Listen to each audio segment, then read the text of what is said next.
Assalamualaikum warahmatullahi wabarakatuh. Perkenalkan, nama saya Siti Kusniawati dengan nomor induk mahasiswa 877621335. Saya berasal dari UPBJJ Bandar Lampung, Pokjar Weserdam.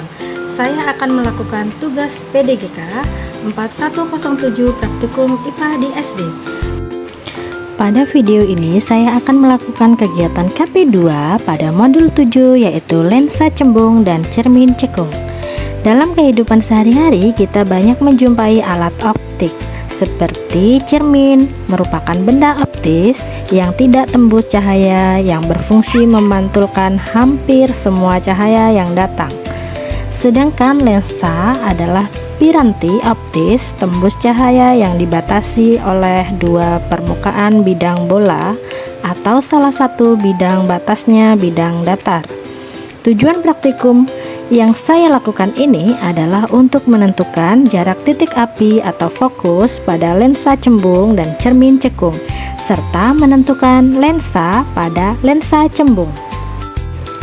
Adapun bahan dan alat yang akan saya gunakan pada praktikum kali ini ada tabel pengamatan, penggaris, lensa cembung,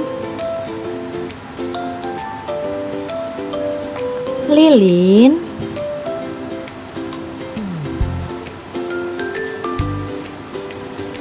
centong buat lensa cekung,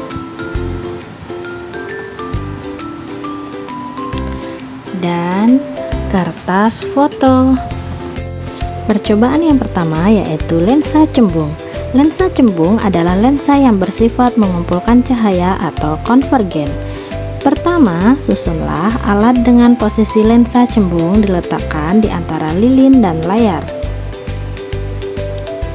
Kemudian, atur posisi benda dan lensa agar pada layar terbentuk bayangan yang paling tajam. Lalu, ukurlah jarak benda yaitu jarak lilin ke lensa dan ukur jarak bayangan yaitu jarak lensa ke layar. Selanjutnya, saya akan melakukan percobaan beberapa kali dengan mengubah-ubah kedudukan benda dan lensa untuk mendapatkan variasi data yang fokus di layar. Pada data pertama diperoleh jarak benda sebesar 20 cm dan dengan jarak bayangan sebesar 20 cm. Pada data kedua diperoleh jarak benda sebesar 15 cm dan jarak bayangan sebesar 10 cm. Pada data ketiga terukur jarak benda sebesar 10 cm dengan jarak bayangan sebesar 5 cm. Pada percobaan kedua yaitu cermin cekung. Perbedaan dengan lensa yang meneruskan cahaya, cermin cekung bersifat memantulkan cahaya. Oleh karena itu, posisi cahaya lilin diletakkan di tengah-tengah antara layar dan cermin cekung. Lalu atur bersama kedudukan benda dan layar agar terbentuk bayangan yang paling tajam. Setelah bayangan fokus, baru kita ukur jarak benda dari lilin ke cermin dan jarak bayangan dari layar ke cermin. Pada percobaan pertama, saat bayangan di layar fokus, terukur jarak benda sebesar 3 cm dan jarak bayangan sebesar 25 cm.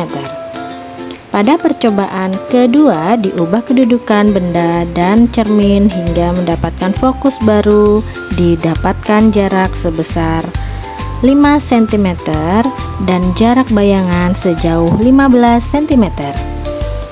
Pada percobaan ketiga, menggeser kembali kedudukan lilin dan cermin hingga bayangan kembali tajam, terukur jarak benda sebesar 5 cm dan jarak bayangan sejauh 10 cm. Kesimpulannya untuk praktikum kali ini yaitu 1. Meskipun kedudukan jarak benda, lensa maupun layar diubah-ubah untuk mencari titik fokus, nilai jarak benda dan jarak bayangan akan selalu berubah secara sebanding untuk mempertahankan posisi tajamnya.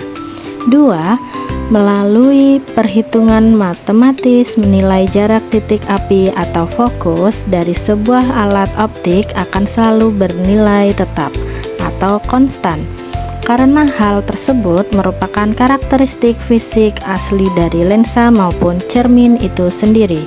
Dengan demikian, praktikum lensa cembung dan cermin cekung ini telah selesai dipraktekkan. Terima kasih atas perhatiannya. Wassalamualaikum warahmatullahi wabarakatuh.